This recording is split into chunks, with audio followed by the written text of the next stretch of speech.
हाँ तो दोस्तों, पिछली क्लास में हम लोगों ने अवस्था परिवर्तन पढ़ लिया था। अब अवस्था परिवर्तन में हम लोगों ने देखा गलन क्या है, वाष्पन क्या है, संघनन क्या है और हिमीकरण या जमना क्या है। उसके साथ साथ हम लोगों ने पढ़ा ऊर्ध्वपातन क्या है और निक्षेपण क्या है।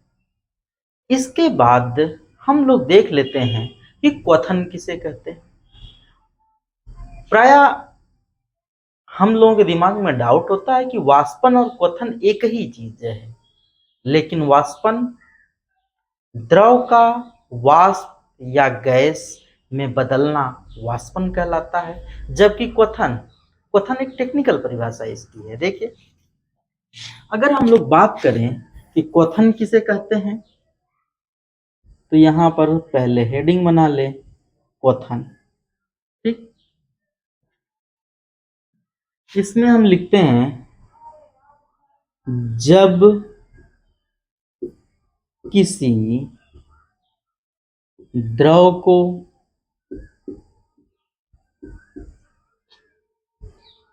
गर्म करते हैं, जब किसी द्रव को गर्म करते हैं तो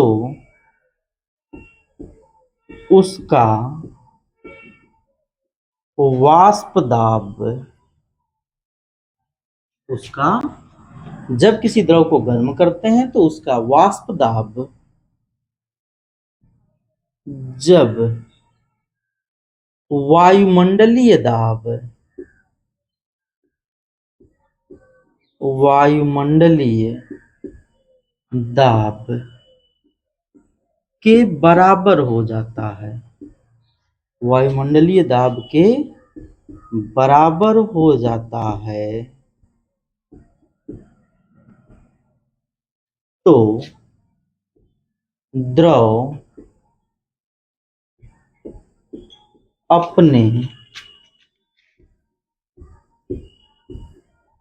ऊपरी सतह पर उछलने लगता है, अपनी ऊपरी सतह पर उछलने लगता है। इस क्रिया को क्वथन कहते हैं। इस क्रिया को क्वथन कहते हैं। ठीक, देखिए क्वथन की परिभाषा क्या होगी हम लोगों की।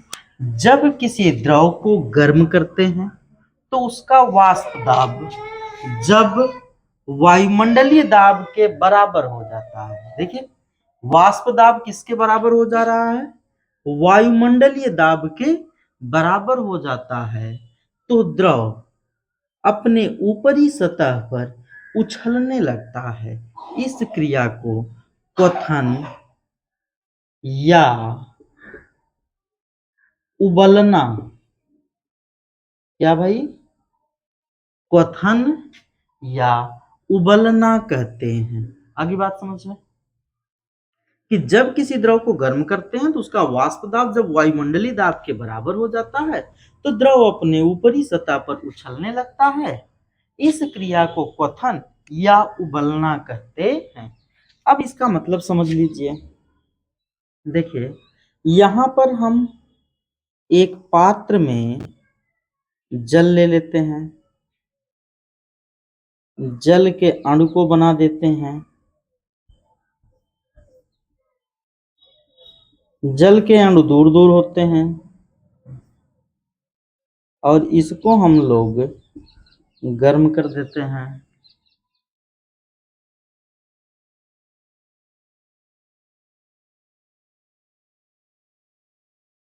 किसके द्वारा भाई, स्प्लिट लैंप के द्वारा।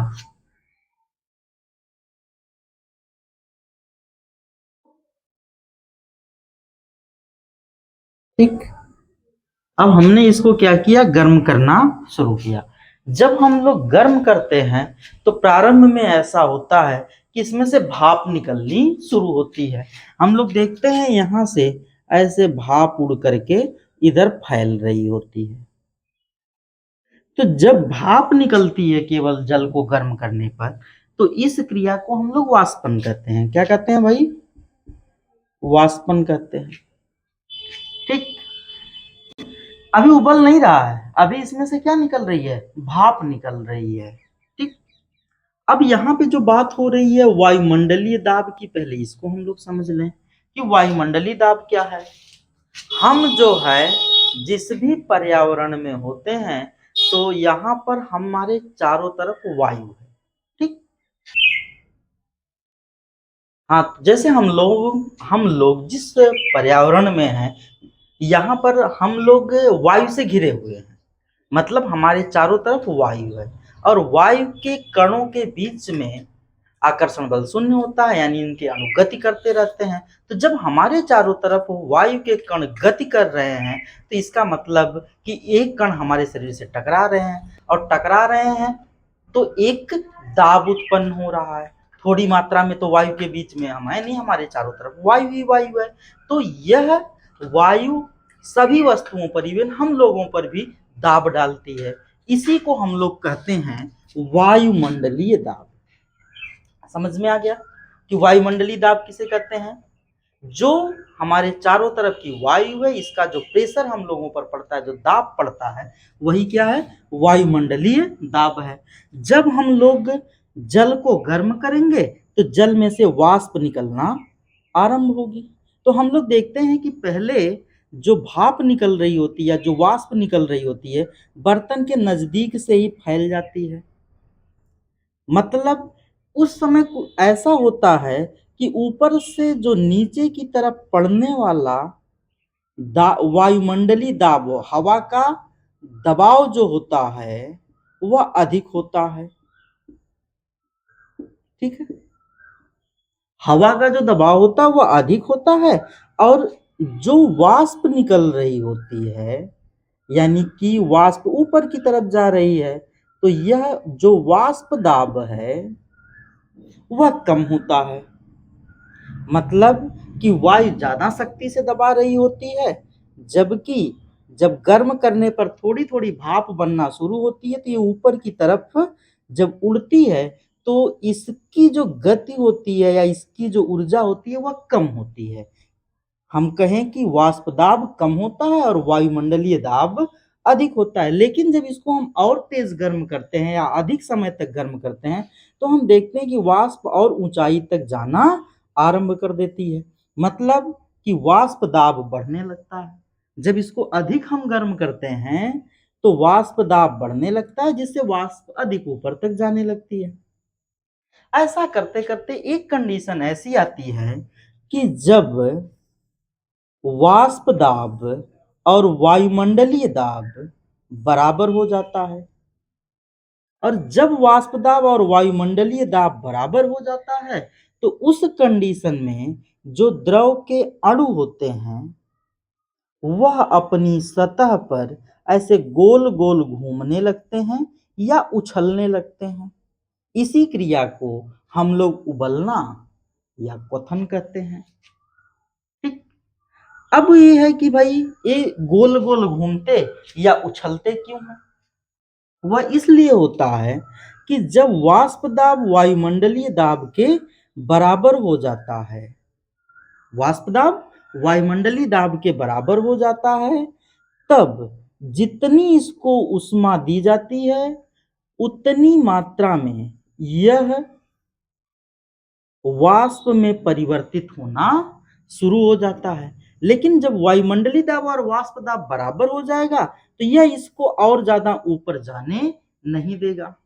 किसको? वाष्प को। वाष्प जब और ज्यादा ऊपर नहीं जा पाएगी, तो यहाँ पर जो नीचे के कण गर्म हो रहे हैं, इनकी गतिज ऊर्जा तो बढ़ ही रही है, और इनकी गतिज ऊर्जा बढ़ करके जब ऊपर जाएगी, तो चूंकि वायुमंडलीय दाब है जो इनको ऊपर जाने से रोक रहा है, तो जब ऊपर जाने से रोक रहा है, लेकिन उष्मा तो हम दिए जा रहे हैं, तो इस उष्मा के कारण जो जल के अणु हैं, यह तेजी से ऊपर की तरफ उछलने का प्रयास करेंगे, और जब ये ऊपर की तरफ उछलेंगे, ऊपर से वायुमंडलीय दाब है, तो वह इसको नीचे धकेलने का प्रयास करेगा तो जितनी ऊष्मा रहेगी उतना ये ऊपर उछलेंगे फिर गिर जाएंगे, ऊपर उछलेंगे गिर जाएंगे। तो हमको ऐसा प्रतीत होगा कि यहाँ सतह पर द्रव के अणु ऐसे उछल रहे हैं या गोल गोल घूम रहे हैं।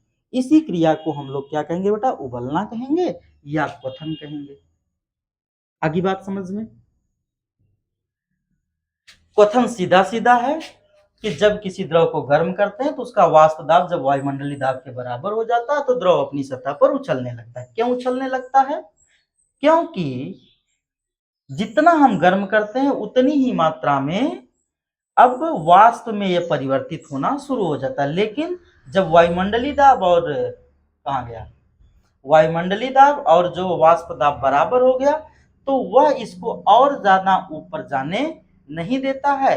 लेकिन हम यहाँ पे गर्म कर रहे हैं तो गर्म करने के कारण जो ऊर्जा मिल रही है उसके कारण द्रव ऊर्जा पा रहे हैं तो भाई ऊपर जाने का प्रयास करेंगे। लेकिन ऊपर से वायुमंडलीय दाब है जो रोके रखता है तो द्रव अपनी सतह पर उछलना शुरू कर देते हैं। और उछलने से इनकी ऊर्जा, उनको ऊर्जा कहाँ से मिली? गर्म करने से। अब देखो इसको हम तेज गर्म कर दें तो यह तेज तेज उछलने लगेंगे। ठीक, तेज गर्म कर दे तो तेज तेज उछलने लगेंगे। क्यों? क्योंकि इसको जितनी ज्यादा ऊष्मा मिलेगी वह इतनी तेजी से यहाँ पर गोल गोल घूमना या उछलना आरंभ हो जाता है। और इसी को हम लोग क्या कहते हैं? उबलना या क्वथन कहते हैं। ठीक, तो ये हो गई आपकी उबलना या क्वथन की परिभाषा। बाकी अगर कोई डाउट होगा तो कमेंट करिएगा। मिलते हैं अगली वीडियो में, तब तक के लिए टाटा और बाय बाय।